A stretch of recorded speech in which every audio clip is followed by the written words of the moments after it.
Wednesday, 8 a.m., two-time Super Bowl champion Phill Simms joins us. Phil, good morning. Good morning, guys.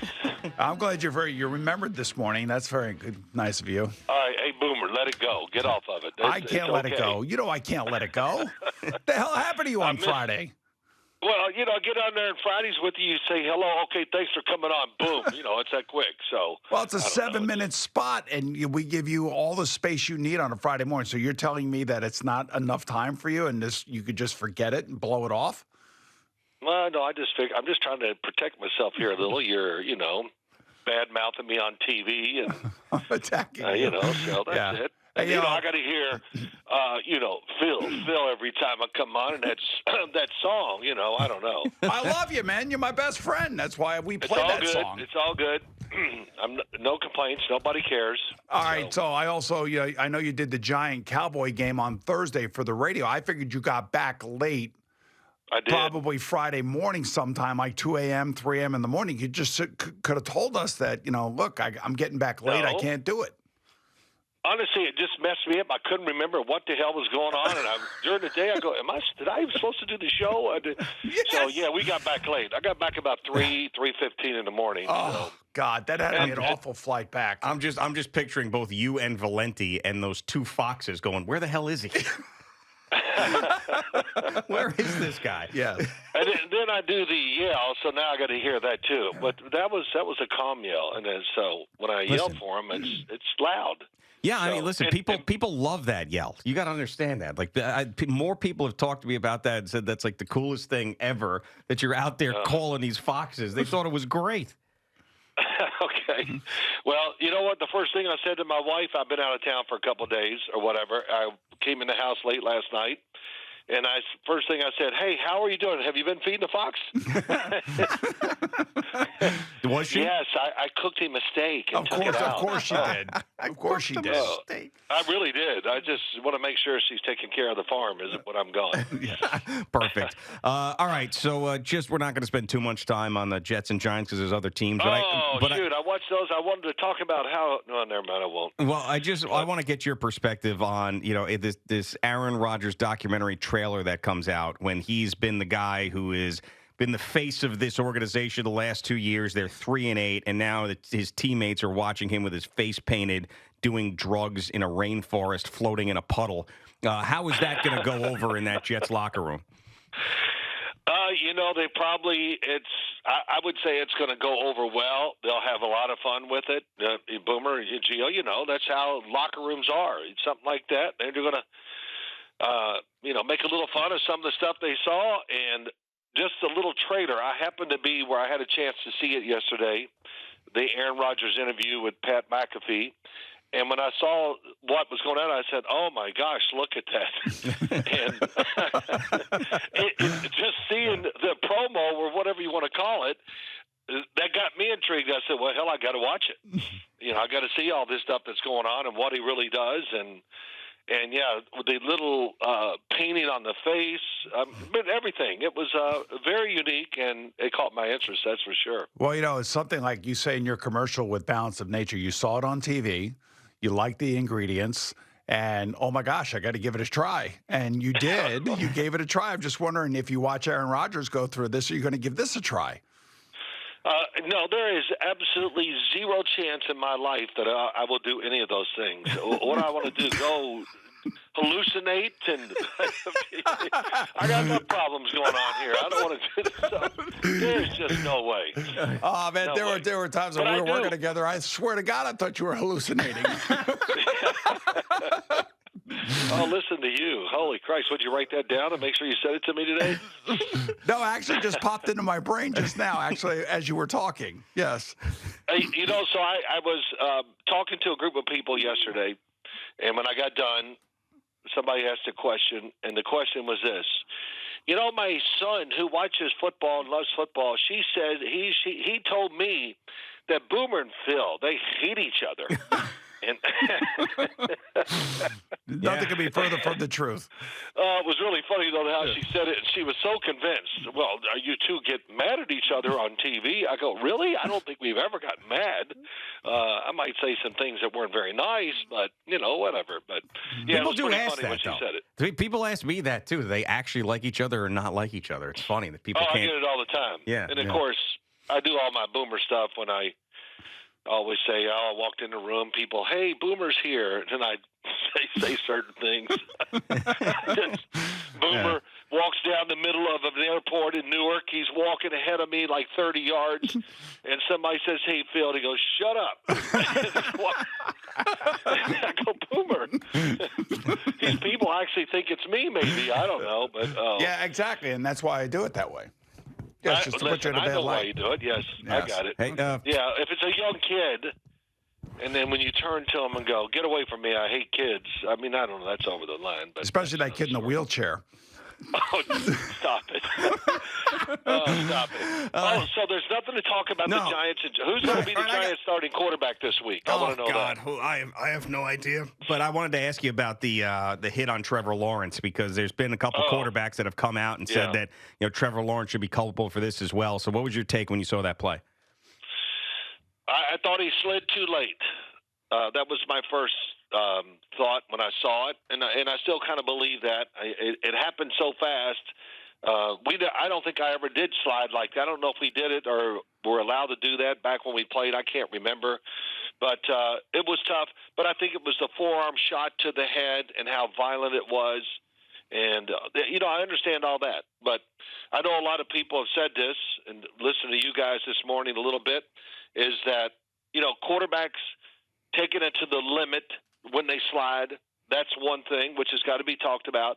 And the other one, down the sidelines, which we see quite a bit. I'm not going to say we see it every week, but the quarterback's on the sideline, the players are afraid to hit him, and then all of a sudden he runs for 10 more yards, 15 yards, things like that. So they got to clean that up and make it more yes or no for the players and how it works on the football field. And Boomer, I heard you saying, everybody says it, Aziz Al-Shahir, the fact that he's been a repeat offender is the big reason, I think, where it even drew more attention when you watch all the troubles he has been in so far in his career. Yeah, plus that in social media, amps up the whole thing. And, I'm sure it's going to be – I think it would probably be reduced by one game maybe. Maybe he'll get two. We'll see. And I think you're right, too. I think Trevor did slide a little bit too late. He looked like he was unsure about what he was going to do. And then all of a sudden, the defensive player really has no recourse. I mean, he can't change the way he's going to do it. No, just think about this. And it probably caught, Trevor Lawrence by surprise. All of a sudden, he can really run. Aziz Al-Shahir can. He can really run. So, and Trevor's not slow either. So here he's coming, and it just all of a sudden, boom. So the speed of these linebackers and the defensive players, they get to you faster than ever before. And so quarterbacks, look, they're trying to protect them, trying to make the game as safe as they can in many, many areas. I think the NFL does a great job that way. They're willing to change rules all the time to get more scoring, but also to protect the players, and that was just an unfortunate incident. All right, so here we go. Matt Eberflus gets fired up in Chicago. Ryan Poles is going to remain as the GM, which I think he should, because I think he's really done a good job of kind of manufacturing a really good roster and getting them in position to be able to draft Caleb Williams, who's really starting to show just how special a player he can be. The question that I would have, all right, who would be the guy? I think Cliff Kingsbury would be the guy because they've had a relationship at USC. But do you bring in a guy like that and change the offense? Or he's actually flourishing under their new interim head coach, who is also their offensive coordinator now? Or do you keep him and then just try to bring in somebody else, on the defensive side? I would think this. Cliff Kingsbury, I don't know. I don't think he will get the job. I'll just say that. I don't think after 1 year, after what happened in Arizona and the year he's having, of course, it's really good down in Washington with Jaden Daniels. But I'll say I think Ben Johnson will end up taking the Chicago Bears job. And I think the offense that Detroit runs and what he does, now it's going to change because of talent. What talent does Chicago have compared to Detroit? But I think that offense fits Caleb Williams better. And, I want to see Caleb Williams under center, play action passes, get deep, all those throws that Jared Goff gets down the field. Look, I know they got a lot of talent, but the design really accentuates the talent in Detroit. It's a great offense, and I think it's the perfect offense for Caleb Williams. And, you're right. He's been playing really well of late. And I probably said this to you guys last week. If we drafted him right now, again, after what we've seen so far this year, I'm still taking Caleb Williams number one. Yeah, 100%. And if you would have been on the kickoff show last Friday, you would have heard me ask Mike Valenti about Ben Johnson standing on the sideline against Caleb Williams and the Bears on Thanksgiving, watching what Caleb Williams was doing, going, that would be a pretty good guy to go coach if I could. Yeah. And I'll tell you what. I think that's the job that everybody would want. And then I would say, depending on what happens with Doug Peterson down in Jacksonville, that would be the second most coveted job. Would you agree with me? Absolutely. I think the Jacksonville job is I think it's a really good job. I think they're talented. I'm really shocked by the way they played this year, all that. Before the year, I looked at their roster, and I knew it pretty well, and I said, wow, they got a lot of players you can count on here. And probably the biggest disappointment about them, it's not really the play of Trevor Lawrence. It's the offensive line. And the offensive line, which I thought was going to be really good, is not. And when I say this all the time, and I'll keep saying it because I believe it to be so true, when you have an average or below average offensive line, look out. It's going to be rough. And you're going to lose games, and your quarterback's going to have some really bad games because you're not putting him in position enough where they can really have a chance to show their true talents. And I think that's the biggest reason what's happened down in Jacksonville. Phill Simms, the Simms Spotlight on Boomer and Gio on the Fan and CBS Sports Network. Is Josh Allen now, as we head into Week 14, the favorite to win the MVP in your eyes? No. No? No. Wow, okay. No. Who is? It's Saquon Barkley to me. Just what it's done to that football team. It's made everything so much easier. It's cleared the picture for Jalen Hurts. Kellen Moore, he never, when he was in Dallas, well, let's just throw it again. Well, what are we going to do this play? Throw it again. And just the fact that he has, been disciplined, handing the ball off to him a lot and everything and how they play him and helping the wide receivers where they always get one-on-one coverage, it seems like.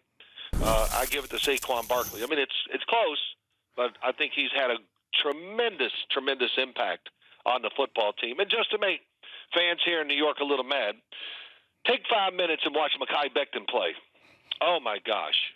I mean, he's played great. He's grown up is what he has, and basically almost had his career taken away from him, and now all of a sudden has found himself on a good team and playing a different position.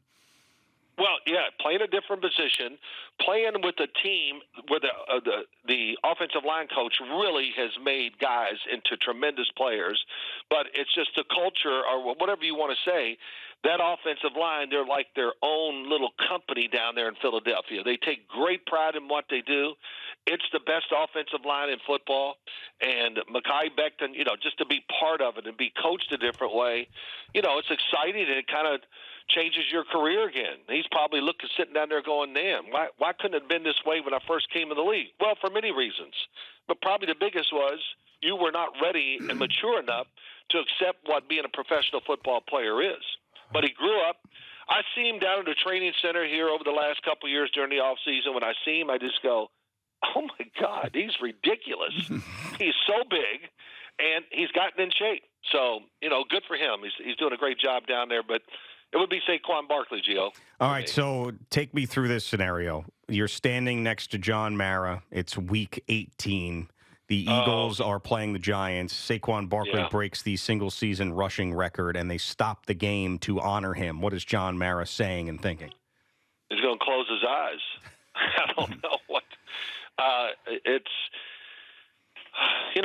don't know what to say about all this except that the Giants made the decision. They think these things through 1,000 times, and the Philadelphia Eagles, and this is, I don't know if I said this to you guys, but when you got a team that's close and you think it's got a chance to be a Super Bowl contender, when you put a really special running back on that team, it just elevates it tremendously. And we're seeing that with other teams too. If you want to make a big change, you got the offensive line and really drive your team forward. If you get that running back that can make a difference, because running backs can make an immediate impact on your football team, much more than going out and drafting a young quarterback sometimes. So, yeah, it's going to be a rough day for John Mayer if that does happen. Well, he's like Christian McCaffrey was to the 49ers. You make the trade, you bring him in, he does so many special things. Then the question is can he last, and how long will he last? And even though Christian is a great, great player, he is so injury prone, and that was the case with Saquon Barkley when he was here. I want to see how many years and how many games he ultimately plays for Philadelphia. Now, if he does win the MVP this year and they do go to the Super Bowl, anything after that is gravy, because he has been the missing piece. He's been the missing piece. There's no question about that. All right, let me ask you one other thing. Aaron Rodgers is interesting. He was on McAfee yesterday. You said you saw it. He was talking about playing all 17 games. I do give him credit for that. I mean, he doesn't want to quit on his team, and I'm just wondering, do you think he's going to be playing next year? And I would think that he's not going to be playing with the Jets, but do you think he's going to be in the NFL somewhere next year? I don't. I don't see what. Just tell me the scenario that you see where there's a team that says we can get him, and that's going to be the final piece of what getting us to the playoffs and maybe having a chance to go to the Super Bowl. I don't see that, and I don't see it in this play. I understand it's the Jets, and it's not perfect for them, but I can't imagine. And to Boomer and Gio, the other thing is we got so many young quarterbacks who are playing so well and everything. You can. This quarterback thing, and it's tremendous. Look at the draft picks that came in the league this year and how they're all playing. It's astounding almost to it. So I would be very, very surprised about that, and it would almost be something I said, well, I'll bet on that, because I just don't think there's a team that's going to go out and say he's going to be the difference in our football team. All right, Phil, we appreciate it as always. We will talk to you in a week. I know Boomer may talk to you on Friday. If he shows up. Yeah, right. Okay. May. See you, Phil. Yeah. All right, you guys have a good day. All right, see you, brother.